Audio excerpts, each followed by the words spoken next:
փաստաբան Կոչումբաևը չեն ներկայացել, պատշաճ տեղեկացված չէր եղել դատարանի կողմից։ Հասկացանք, որ տեղեկացված եղել է, դատարանին բանավոր փոխանցեցին, որ նախապես գրություն է անմիջապես նիստից առաջ ուղարկել է, ծանուցում այն մասին, որ այլ նիստերով ծանրաբեռնվածությամբ պայմանավորված չի կարող ներկայանալ։ Պետք է հասկանանք, որ սա ըստ էության այս դատավարությունը աննախադեպ է ու փաստաբանների համար էլ իրենց աշխատանքային գործունեությունը կազմակերպելիս անկանխատեսելի լինում թե ժամային փոփոխությունները որ տեղի են ունենում եւ թե հրատապությունը եւ թե ինտենսիվությունը այս իմաստով տեսանք որ հարց չառաջացավ բնականաբար իրավունքի չարաշահման հետ կապված, որովհետեւ գործի տեղյակ մարդիկ գիտեն, որ կարող է եւ այսպես է լինել։ Ես պետք է ասեմ, որ մինչ այժմ մեր ունեցած դատական նիստերով մենք ապահովել ենք նախադեպը չունեցող մասնակցություն փաստաբանների եւ այդ պատճառաբանությամբ, որպեսզի հանրության մոտ երբևէ որևէ կասկած չառաջանա, որ պաշտպանական կողմը շահագրգռված է նիստերը հետաձգելու, դրա համար ամեն ինչ անում ենք, նույնիսկ այսինքն այնպիսի մասնակցություն ենք ապահովում փաստաբանների, որ յուրաքանչյուր նիստին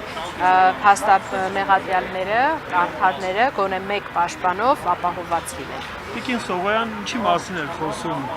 Բագրատ Սրբազանը, ինչ հայտարարություն է, ինչ եկում պետք է լիներ, ոչ չի։ Բագրատ Սրբազանը խոսում էր քննչական կոմիտեի ղեկավարի չհիմնավորված հայտարարությունների մասին, որը փորձելով, այսպես ասած, արդարացնել այն շինծ ու մեղադրանքը, որը կա ազգային ժողովում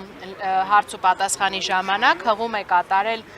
մի, այսպես ասած, չակերտավոր ապացույցի, որը նույնիսկ թվարկված չէ մեղադրական եզրակացությունում, փաստելով, որ իբրև այդ ապացույցը գրված է անձամբ Բագրատ Սրբազանի ձեռքով եւ վկայում է ահաբեկչական պլանի մասին։ Ուրեմն իհարկե այդպիսի տարօրինակ փաստաթուղթ, այսպես թուղթ գոյություն ունի քրեական գործի նյութերում, բայց ինչպես նաև Բագրատ Սրբազանը ասաց, եթե այդ թուղթը իմ ձեռքի համարեր քննչական մարմինը, որ իմ ձեռքով է գրված, որը իդեպ որևէ փորձաքննության չի ենթարկվել ձեռագրաբանական, բայց բնականաբար Բագրատ Սրբազանի կողմից գրված չի ու չէր էլ կարող լինել, եթե դա համապատասխաներ իրականությանը, Սրբազանն ասում է, ինձ պետք է հոգեբուժարան տանեին, ոչ թե դատարան, որովհետև այդտեղ ինչ-որ անհեթեթ բաներ են գրված, որ պետք է մտնել Թուրքիա եւ Ադրբեջան, զորքով վերցնել 150-ից 200,000 գերիներ եւ այդ պարագայում լուծել մեր հարցը։ Պարզ է, ասում եմ, որ այդպես բան չի կարող լինել, դա անգլալեզու ինչ-որ փաստաթուղթ է, որը Բագրատ Սրբազանի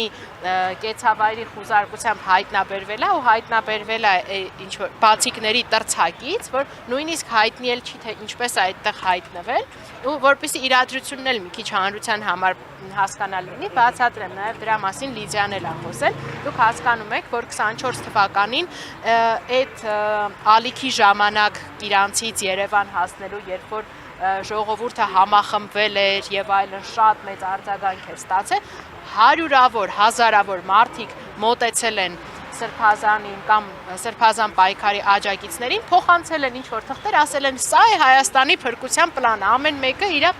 ինչ որ մարդիկ իհարկե սենց էթիկայից ելնելով եւ այլն ասել են իհարկե օրինակ այդ թղթերը վերցրին ու ինչ որ միտեղ մնացել է, բայց դա քննչական կոմիտեի ղեկավարի կողմից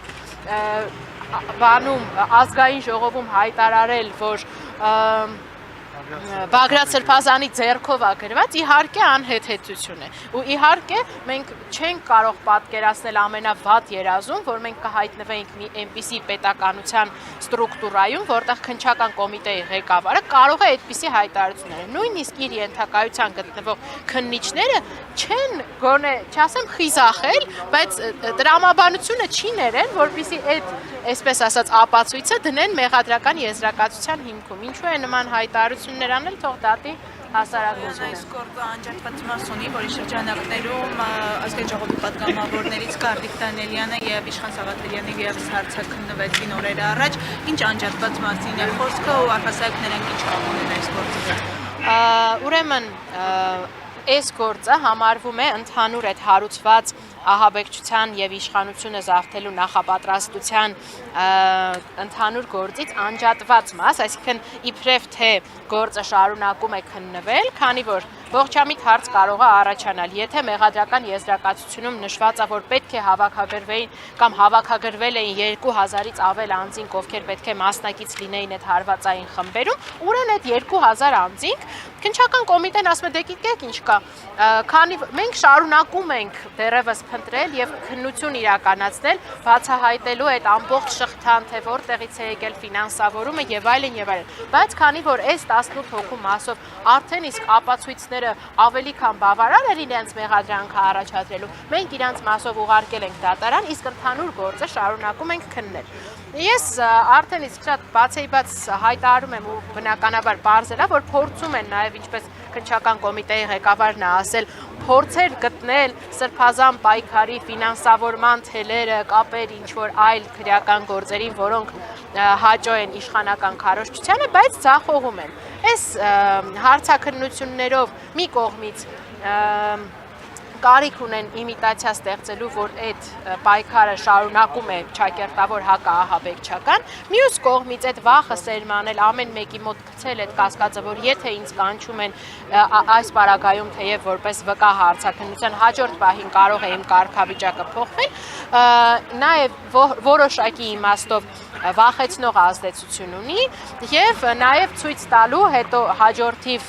տեղ տալու այս պաշտոնյաներին ասելու, որ քննությունը իրականորեն է, բայց բնականաբար որևէ էական հանգամանք չի պարզվել ու չի էլ կարող պարզվել, որովհետև այստեղ հանցանք չկա։ Տիկին Սողոյան Բագրատ Սրբազանը հայտարարեց, որ այս ընթացքում 2 անգամ քննչական կոմիտե կանչվել էր, այս ընթացքում որ կալանավորված է։ Այո, վերջին 2 հենց այդ անջատված մասով, այսինքն հենց ի պատասխան այս հայտարարություններին, բայց այնքանով որքանով, այսինքն այդ գործը դեռևս նախաքննության փուլում է, չեմ կարող ավելի մանրամասնել, որովհետև պաշտպանված է նախաքննական գաղտնիքով։ Բայց ուզում եմ ասեմ, այդ նախաքննական գաղտնիքի բովանդակությունը մոտավորապես նույնն է, այն ինչը որ դուք մինչ այժմ տեսել եք ոչ բացահայտված քննության ընթացքում։